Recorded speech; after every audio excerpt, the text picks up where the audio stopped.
여러분 안녕하십니까? 새들의 TV의 강요엘입니다. 오늘 이 시간에는 신구약 성경에 나오는 때에 관하여 말씀을 드리도록 하겠습니다.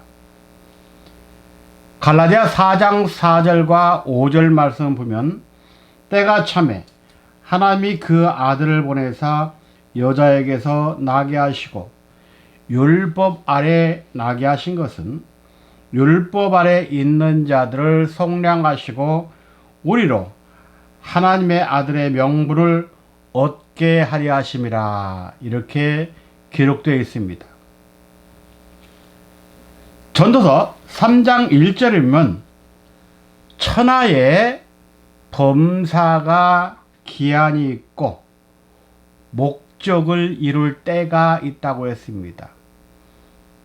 그러니까 때를 알아야 현재 구속사의 시점과 구속사의 완성이 언제인가를 알 수 있다는 말이죠.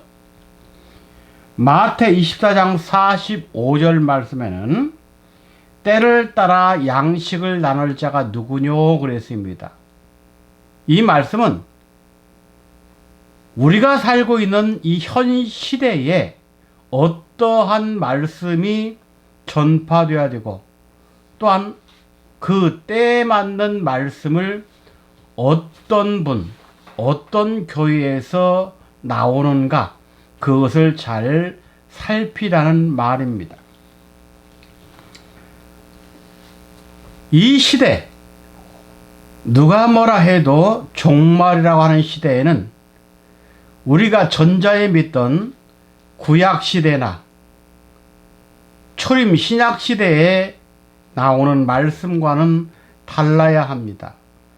왜 그러냐면 지금은 마지막 추수기 때문에 추수에 합당한 말씀이 나와야 되겠죠. 알기 위하여 순서대로 말씀을 전하도록 하겠습니다. 먼저 일대기, 때란 무엇인가? 오늘 본문에서 때가 찼다 그랬죠. 그래서 먼저 때가 찼다는 것은 사건이 발생하였다는 뜻입니다. 에베소 1장 9절 말씀 보면 그 뜻의 비밀을 우리에게 알리셨으니 곧 그 기쁘심을 따라 그리스도 안에서 때가 찬 경륜을 위하여 예정하시니 그랬습니다. 하나님의 인간 구원을 위한 모든 구속의 역사는 이미 하나님께서 영원한 작정과 창세 전 예정 속에 이미 정해진 때를 따라 이루시고 계십니다. 그런데 하나님께서 때의 의미를 부여하시는 이유는 우리 인간들은 때를 말할 때 시간적 개념을 앞세우는데 성경에서는 때를 그 사건의 발생이 구속사적 내용에 두고 있다는 말입니다. 다음 때의 중심은 사람이 됩니다. 때를 정하는 결정적인 요인은 첫째, 시간적 의미에 있지 않습니다. 두 번째, 구속사적 사건의 발생에 있습니다. 세 번째, 궁극적으로는 그 사건의 중심 되는 인물에 있습니다. 따라서 신구약 성경에서 때의 중심은 성육신하신 초림 예수 그리스도와 이제 다시 오시는 주님으로서 인자를 의미합니다. 성경에서 인자는 모든 구원 역사의 때를 구분하는 중심이 됩니다. 그래서 마태복음 24장 33절과 마가복음 13장 29절에 때는 원어에서 인자, 사람의 아들로 나오고 있습니다. 그러므로 때가 정해지는 것은 인류 구원을 이루시려고 오시는 인자가 오심으로 때가 결정되어지는 것입니다. 누가복음 17장 26절부터 30절까지 보면 노아 때 된 것과 같이 인자의 때도 그러하리라 하면서 노아의 사건과 롯 시대의 사건을 말씀하면서 30절에서는 인자의 나타나는 날에도 이러하리라 그랬습니다. 그러니까 초림 때나 재림 때에 인자로 오신 초림주나 마지막 재림주 때도 노아의 시대와 롯 시대와 똑같다는 거예요. 죄 짓고 동성연애하고 물질 좋아하고 다 그런 세태라는 말입니다. 두 번째 대지는 성경에 나타난 세 가지 때의 구분입니다. 성경에는 때가 크게 세 때로 나옵니다. 그러면 그 내용에 들어가서 A. 사건의 내용에 따른 때의 구분입니다. 사건을 통하여서 때의 구분을 알라 그 말이죠.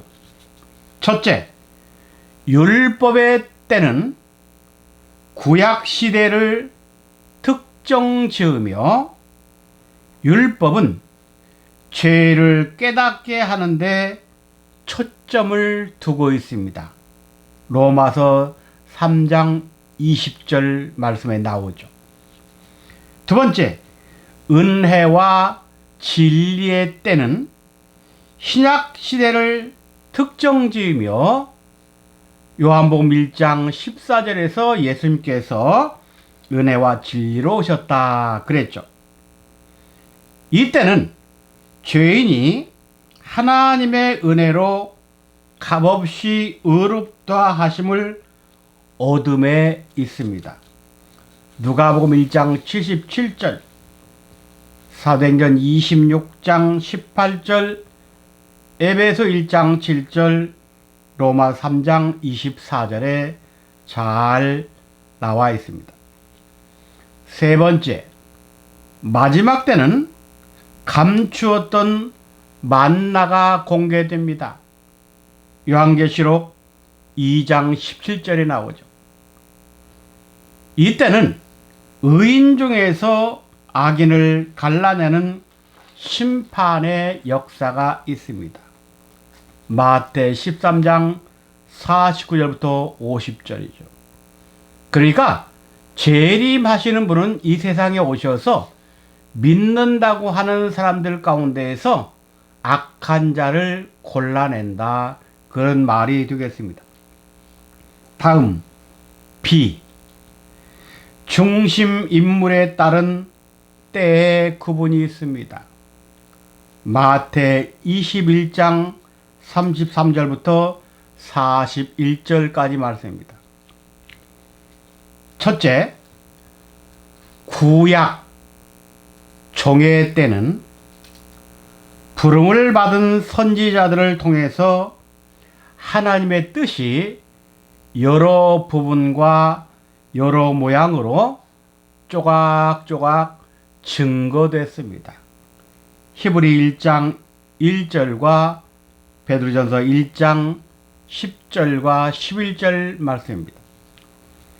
두 번째, 신약 아들의 때는 예수 그리스도께서 모형과 그림자로서가 아니라 실체로서 직접 증거되었습니다. 히브리 1장 2절 말씀입니다. 성자 예수 그리스도의 때는 택함받은 성도가 하나님을 아버지라 부를 수 있는 명분과 권세가 주어졌습니다. 요한복음 1장 12절, 로마서 8장 15절부터 17절, 갈라디아 4장 4절부터 7절 말씀에 나와 있습니다. 세 번째, 마지막 주인의 때입니다. 초림은 아들의 때라면 재림은 아버지 때가 되겠죠. 이때는 아버지에 관한 것이 밝히 증거되는 시기이며 인자, 사람으로 오신 재림 주님을 통해서 아버지의 영광이 드러나는 때를 말한다고 성경은 가르칩니다. 마태 13장 35절, 요한복음 16장 25절, 마태 16장 27절, 마가 8장 38절에 잘 나와 있습니다. 다음 C, ABC 할 때 C입니다. 환란기 동안에 때에 구분이 있습니다. 이 때 또한 우리가 아주 심각하게 깨닫고 준비해야 됩니다.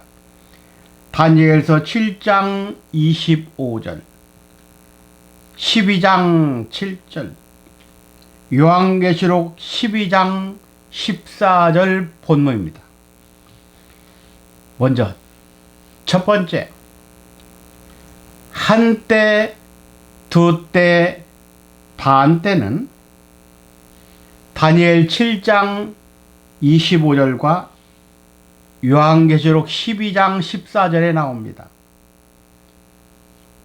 이 때는 무슨 의미를 가지고 있느냐? 한때는 어두움을 지나서 말씀의 빛을 만나기까지의 과정을 말합니다. 두때는 말씀을 통해서 신앙이 연단되고 성숙되는 과정을 말합니다. 마지막 반때는 마지막 고난을 통해서 완전한 축복이 주어지는 과정입니다. 반때의 축복에는 반드시 고난이 따르고 고난 후에 축복이 있다고 말씀하고 있습니다. 두 번째, 전 3년 반과 후 3년 반에 대한 내용입니다. 다니엘 9장 27절 말씀입니다. 전 3년 반은 성도가 마지막 재림 인자를 통해 부름을 받아 태초의 말씀으로 양육받는 기간을 말합니다. 후 3년 반은 말세복음이 전 세계적으로 전파되는 기간을 말합니다. 지금 이 시대에 전 세계적으로 전해지는 말씀은 구속사입니다. 세 번째, 1260일, 1290일, 1335일은 무엇이냐? 다니엘 12장 11절과 12절에 기록되어 있습니다. 먼저 1260일은 후 3년 반의 기간으로 제사와 예물이 폐지되고 멸망에 가져간 것이 거룩한 성전에 서서 득세하는 기간입니다. 1290일은 후 3년 반의 대환란이 특별하게 집중되어 있는 시기를 말합니다. 이때는 너무나 환란이 엄청나서 도저히 살아갈 수 없을 정도, 자살할 정도의 상황을 우리에게 말씀하고 있는데, 이때 환란의 정체가 누구냐? 우리 몸 밖 또는 세상 그런 곳에서 오는 환란보다 자기와의 내적 싸움에 있습니다. 여하튼 하나님의 말씀과 마지막 보혜사 성령을 통해서 자신을 이기지 못하면 이때 승리하지 못하고 사단에게 무릎 꿇을 수밖에 없습니다. 1335일은 마지막 기다리는 기간입니다. 여기에서 기다린다는 말은 무슨 말이냐? 첫째, 변화를 기다리는 때입니다. 두 번째, 재림하시는 분을 영접할 수 있기 때문에 재림주를 기다리는 기간입니다. 1335일 때 환란의 정체는 내 자신으로 볼 때 절대 고독과의 싸움입니다. 이때는 1대1 신앙입니다. 지금까지 믿었던 모든 말씀이 내 안에서 역사해서 하나님과 나와의 1대1. 사탄은 수도 없이 우리에게 접근해 오죠. 또 우리를 죽이려고 가진 중상, 모략, 환란, 곤고, 굶주림 등 다가오지만, 그러나 이때는 하나님을 기다리는 그 기다림, 말씀의 약속의 완성을 이루기 위해 하나님 절대로 어둠에게 굴복하지 않고 당신의 오심 또한 우리의 변화를 믿습니다. 이렇게 기다리는 기간을 말합니다. 세 번째 대지입니다. 마지막은 어느 때인가? 내용에 들어가서 마지막은 태초의 말씀이 밝히 드러나는 때를 말합니다. 태초의 말씀이 뭐냐고 묻는다면, 첫째, 감추었던 만나를 말합니다. 계시록 2장 17절.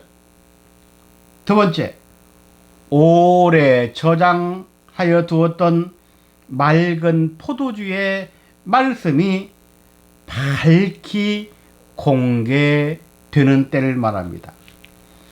이사야 25장 6절, 마태 26장 29절 말씀입니다. 다음, 마지막 때는 아버지에 관한 것이 밝히 증거되는 때입니다. 아버지에 관한 것이 비유를 통하지 않고 밝히 증거된다고 요한복음 16장 25절에 나옵니다. 여기서 아버지는 초림주는 성자 하나님으로 역사했는데, 마지막 재림주는 분명히 예수님처럼 몸을 가지고 오시는데, 그분이 바로 아버지의 역사를 하시는 분입니다. 예수는 메시아로서 성자 사역만 하고 끝났죠. 그러나 마지막 때 오시는 인자는 성부 사역을 하시는 분입니다. 이분에 대해서 밝히 성경적으로 드러내주는 때라 그 말입니다. 그 다음 구원 역사의 완성이 이루어지는 때가 마지막 때입니다. 그럼 구원 역사가 세상적으로만 이루어지느냐? 그것이 아니죠. 세상적으로도 물론 이루어지지만 말씀 또한 마지막 때에 맞는 말씀이 나와야 되는 것입니다. 해서 구원 역사의 완성이 이루어지는 때 어떠한 말씀이 나오냐? 첫째, 그리스도의 초보를 버리고 완전한 데 나아가는 때입니다.